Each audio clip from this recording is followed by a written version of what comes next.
దినచర్యల పాఠాలు.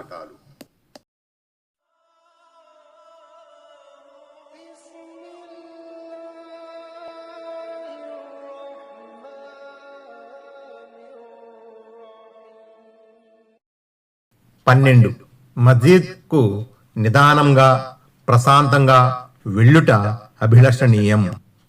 మీరు సామూహిక నమాజు ఇఖామతు విన్నప్పుడు నిదానంగా ప్రశాంతంగా రండి, పరిగెత్తి రాకండి. సామూహిక నమాజు ఏ మేరకు లభిస్తే అది చెయ్యండి. మిగిలిన భాగాన్ని వ్యక్తిగతంగా ఇమాం సలాం పలికిన తరువాత పూర్తి చేసుకోండి అని ప్రవక్త సల్లల్లాహు అలైహి వసల్లం బోధించినట్లు అబూ హురైరా రజియల్లాహు అన్హు ఉల్లేఖించారు. బుఖారీ, ముస్లిం.